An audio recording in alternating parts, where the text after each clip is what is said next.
حضرت ابراہیم علیہ السلام کو اللہ تعالیٰ نے حکومت اور بادشاہی عطا فرمائی تھی، اور مالدار ہونا کوئی عیب نہیں ہے۔ میں مالدار ہونا عیب اس وقت ہوگا کہ جب اس مال سے دنیاوی طور پر بھی ناجائز فائدہ اٹھایا جائے اور اخروی طور پر بھی ناجائز فائدہ اٹھایا جائے، پھر مالدار ہونا یہ ایک عیب ہے اور ایک خرابی ہے اور ایک نقصان ہے۔ اور ویسے دیکھا جائے تو بڑے بڑے صحابہ کرام بھی مالدار تھے۔ حضرت سیدنا عبد الرحمن بن عوف رضی اللہ تعالیٰ عنہ بڑے مالدار تھے، حضرت عثمان غنی رضی اللہ تعالیٰ عنہ بڑے مالدار تھے، حضرت زبیر بن عوام بڑے مالدار تھے۔ تو اللہ پاک کی ذات بابرکات نے ان کو مال عطا فرمایا تھا، تو یہ مال سے دنیا کا اگر فائدہ حاصل کرتے تھے تو اس سے کئی درجے آخرت کا اور قبر کا حشر کا فائدہ حاصل کرتے تھے۔ تو اس نیت سے بندہ اگر دنیا کا مال کمائے کہ یا پروردگار عالم میں کسی کا محتاج نہیں ہونا چاہتا، دوسرے نمبر پر میں اپنے بیوی بچوں پر، اپنے بہن بھائیوں پر اور اپنے والدین پر خرچ کرنا چاہتا ہوں، اور تیسری یہ نیت رکھے کہ معاشرے کے اندر جو حقدار لوگ ہیں، غریب مسکین یتیم بیوہ عورتیں، میں ان کا حق ادا کرنا چاہتا ہوں۔ یہ تین نیتیں رکھ کر جتنا مرضی بندہ دنیا کا مال کما لے اور اکٹھا کر لے، اس کے اندر کوئی عیب نہیں ہے، مگر یہ تین نیتیں پوری کرنی ہیں۔ اللہ تعالیٰ کے سوا کسی کی محتاجی نہیں اٹھانی، اپنے بہن بھائیوں پر، اپنی بیوی بچوں پر، اپنے والدین پر، رشتہ داروں پر خرچ کرنا ہے۔ اور تیسرے نمبر پر معاشرے کے اندر جو حقدار لوگ ہیں، مفلوق الحال اور کمزور معذور عمر رسیدہ، ان کے اوپر خرچ کیا جائے تو یہ بہت بڑا اچھا طریقہ ہے۔ اگر ان تین نیتوں میں سے ایک بھی نیت پوری نہ کی جائے تو پھر یہ مال قارونی بھی ہو سکتا ہے، فرعونی بھی ہو سکتا ہے۔ تو مال خلیلی حاصل کرنا چاہیے، مال قارونی اور مال فرعونی حاصل نہیں کرنا چاہیے۔ اللہ پاک نے آگے ارشاد فرمایا کہ جو لوگ اللہ تعالیٰ کی راہ میں خرچ نہیں کرتے اللہ تعالیٰ کے دیے ہوئے میں سے، ان کا کیا نقصان ہوگا آخرت میں۔ صاف خدا کی ذات بابرکات نے ان کے عذاب اور ان کی سزائیں اور ان کی وعیدیں اللہ پاک نے بیان فرمائی ہیں۔ والذین یکنزون الذھب والفضۃ، اور جو لوگ سونا اور چاندی اکٹھا کرتے ہیں لیکن ولا ينفقونها فی سبیل اللہ، اور اس جمع کیے ہوئے مال میں سے اللہ کی راہ میں خرچ نہیں کرتے، ولا ينفقونها، اور خرچ نہیں کرتے فی سبیل اللہ، اللہ تعالیٰ کی راہ میں، یعنی دنیاوی طور پر اور دینی طور پر حقداروں کا حق ادا نہیں کرتے۔ دنیاوی طور پر تو غریب مسکین یتیم بیوہ عورتیں ہیں، اور دینی طور پر مسجدیں، مدرسے، علماء ہیں، طلباء ہیں، دین کی ترویج و اشاعت کے معاملے میں جو لوگ خرچ نہیں کرتے دنیاوی طور پر بھی اور دینی طور پر بھی، فَبَشِّرْهُمْ بِعَذَابٍ عَلِيمٍ، اے میرے حبیب علیہ الصلوۃ والسلام ان کو ایک بڑے دردناک عذاب کی خبر دے دو، ان کو آگاہ کر دو، ان کو خبردار کر دو ایک بہت بڑے دردناک عذاب سے۔ اور وہ کون سا عذاب ہے؟ یوم یحمى علیہا فی نار جہنم، جس دن وہ مال تپایا جائے گا، گرم کیا جائے گا، فی نار جہنم، جہنم کی آگ سے۔ وہ سونا چاندی، وہ مال دنیا کا جو انہوں نے جمع کر کے رکھا تھا لیکن اللہ کی راہ میں خرچ نہیں کیا تھا، اس دولت کے اوپر سانپ بن کے بیٹھے ہوئے تھے، حقداروں کا حق ادا نہیں کیا تھا، تو اس مال کو قیامت کے دن جہنم کی آگ میں تپایا جائے گا، تپا کر پھر فتقوا بہا جباہہم، ان کی پیشانیوں کو داغا جائے گا، یعنی وہ جہنم کی آگ میں مال تپا کر ان کی پیشانیوں کو داغا جائے گا، وجنوبہم، اور ان کی کروٹوں کو داغا جائے گا، وظہورہم، اور ان کی پشتوں کو داغا جائے گا۔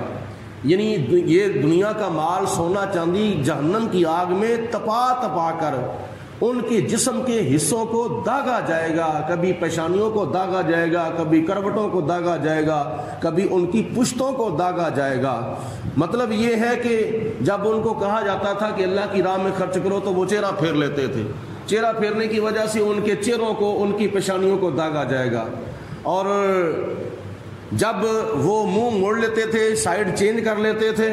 تو پھر ان کی کروٹوں کو داغا جائے گا۔ تو جب وہ چل پڑتے تھے دوسری طرف منہ کر کے، پرواہ نہیں کرتے تھے، تو پھر اس وجہ سے ان کی پشتوں کو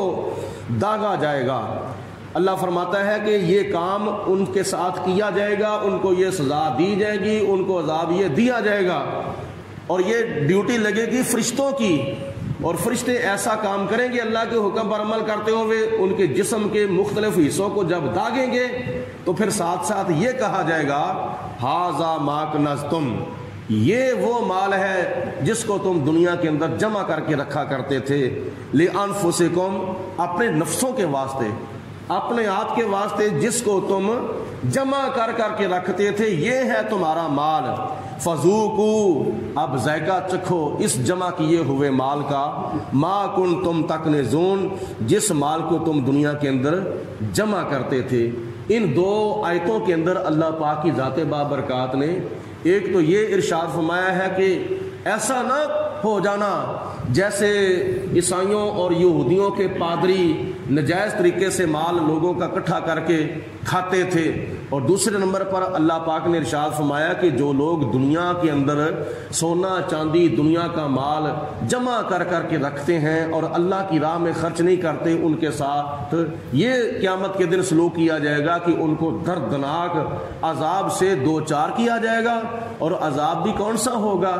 وہ جہنم کے آگ کے اندر وہ دنیا کا مال تپا تپا کے، گرم کر کر کے ان کے جسم کے مختلف حصوں کو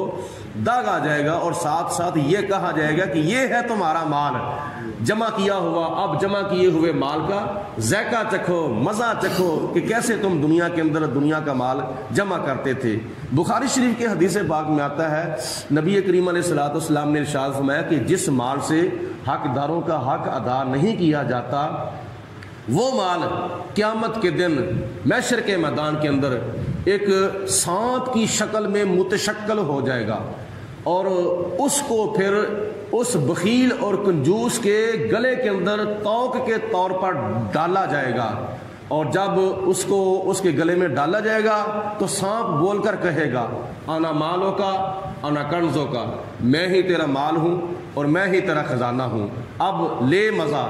تو یہ قیامت کے دن عذاب ہوگا اس کو جو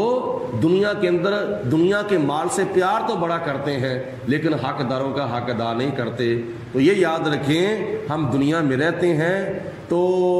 دنیا میں رہ کر دنیا کے مال کی محبت جو ہے وہ دل سے باہر بہ رہنا چاہیے۔ جیسے مثال کے طور پر بندہ کشتی کے اندر سوار ہو تو وہ جو دریا کا، سمندر کا جو پانی ہے وہ کشتی کے اوپر سوار ہونے والوں کے لیے رحمت بھی ہے اور زحمت بھی ہے۔